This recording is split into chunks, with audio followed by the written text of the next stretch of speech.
साहित्यिक लेखन लक्ष्मण हिरामन अभंगे वयाच्या 72व्या वर्षी 31 डिसेंबर रोजी निधन झाले आहे। लक्ष्मण तथा बंधू अभंगे यांची शोकसभा पडवळ गावातील सुभाषनगरमध्ये आयोजित केली होती। त्यावेळी केंद्रीय सामाजिक न्याय मंत्री नामदार रामदास आठवले यांनी बोलताना माझ्या विचाराचा माणूस केला असल्याची भावना व्यक्त केली। अभंगे हे आंबेडकरी चळवळीला वाहून घेतलेले कार्यकर्ते होते आणि त्यांचे रिपब्लिकन पक्षासाठी योगदान मी विसरू शकणार नाही। पॅन्थरच्या माध्यमातून गावागावात जाऊन सामाजिक सलोखा ठेवण्यासाठी अभंगे यांची धडपड असायची आणि त्यामुळे इतर समाजामध्ये देखील त्यांच्या सामंजस्य ठेवण्याच्या भूमिकेला सन्मान दिला जात होता। आम्ही बाबासाहेब यांचे विचार घेऊन पुढे चाललो असून आमच्या रिपब्लिकन पक्षात अनेक गट तट असले तरी आम्ही एक आहोत। मात्र बाबासाहेब यांच्या विचाराने पुढे जात असताना या शोकसभेत रिपब्लिकन ऐक्य व्हावे अशा भावना व्यक्त केल्या आहेत। त्या सर्व भावना यांना माझा पूर्ण पाठिंबा असून समाजाने रिपब्लिकन पक्ष एक करण्यासाठी पुढाकार घ्यावा। रिपब्लिकन एक होणार असेल तर मी माझा पक्ष बरखास्त करेल असे आश्वासन नामदार रामदास आठवले यांनी दिले। अजूनही ते आपल्या कविता लिहित राहिले, अजूनही आपल्या काय बातम्या आपले आर्टिकल्स आहेत लिहित राहिले, अनेक लोकांना ते मदत करत राहिले असते। माणसाचं जे जीवन आहे ते जीवन आणि मृत्यू एक मृत्यू आहे। जन्माला आलेल्या माणसाला शेवटी फिरून त्या ठिकाणी मृत्यूकडे जावंच लागतं। आणि लक्ष्मण अभंगे यांचं जे कुटुंब आहे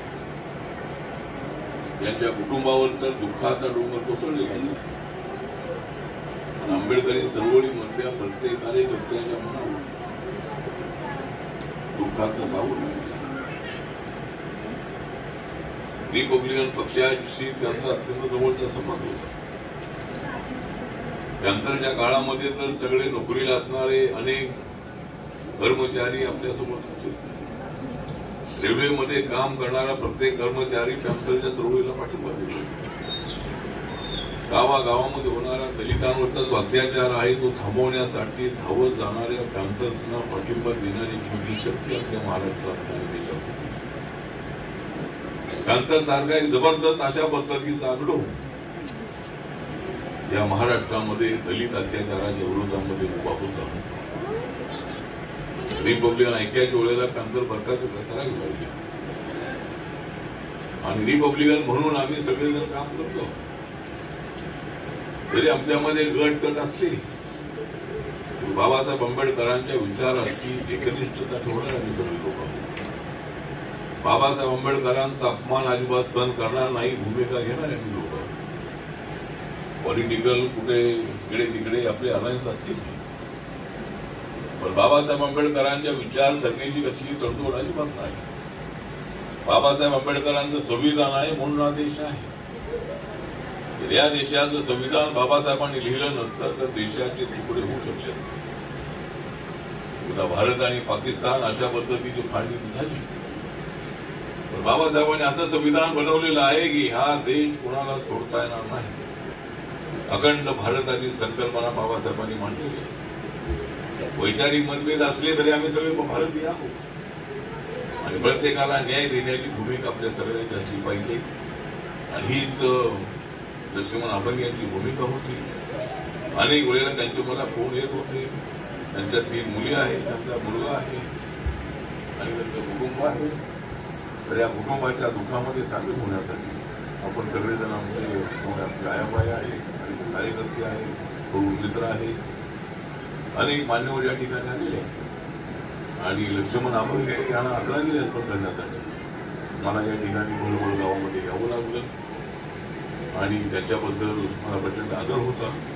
माझ्याबद्दलही त्यांच्या मनामध्ये प्रचंड आदर होता। केंद्राच्या मंत्रिमंडळामध्ये जाण्याची संधी मला आपल्या सगळ्यांना मिळाली। आपण सगळेजण माझ्या पाठीत उभे राहिला म्हणून ते मला संधी मिळाली आणि लक्ष्मण अभंगेंसारखा एक झंझावात होता, वैचारिक झंझावात होता, तो माझ्या पाठीशी होता। त्यामुळं मला ही संधी मिळाली। आज या ठिकाणी आपण सगळे दुःख अंतःकरणाने लक्ष्मण अभंगे यांना आदरांजली अर्पण करण्यासाठी आलेलो आहोत। त्यांना आदरांजली आपण अर्पण करायची आहे। त्याच्या आठवणी मात्र आपल्याला जीवन ठेवायची आहेत। जरी लक्ष्मण अभंगे गेले असले तरी ते आपल्यामध्ये सातत्याने जिवंत असतील. त्यांच्या कविता आहेत, त्यांनी लिहिलेली आर्टिकल्स आहेत, त्यांच्या आठवणी आहेत, ते आपल्या मनामध्ये कायम राहणार आहेत. आणि म्हणून आज इथे आपण सगळे मोठ्या संख्येनं या ठिकाणी आलेले आहात. आमच्या मॅडमने सांगितलं की सगळ्या रिपब्लिकन पक्षाच्या लोकांनी एकत्र आलं पाहिजे. तर एकत्र सगळे येत असतील तर माझी तर तयारी आहे. पण आम्ही ठीक आहे, म्हणजे एकत्र सगळे आले तर माझी तर तयारी आहे. पण आम्ही एकत्र राहत नाही अशा पद्धतीची परिस्थिती आहे. त्यामुळे एकत्र आपण आलं पाहिजे. जेवढ्याला रिपब्लिकन पक्ष एकत्र येईल तेवढ्याला माझ्याकडे बरखास्त करून नक्कीच त्यामध्ये सामील होईल. ही सरी त्यांना त्याच्यावर आपण देण्याचा संदेश ठरेल.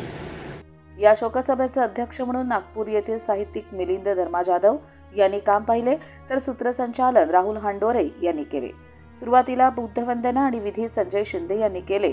माजी आमदार सुरेश लाड, आरपीआयचे नरेंद्र गायकवाड, राहुल डाळिंबकर, भारत आर्मीचे सिद्धार्थ सदावर्ते तसेच बागुल गुरुजी, रमेश खैरे यांनी शोक व्यक्त करणारी भाषणे केली.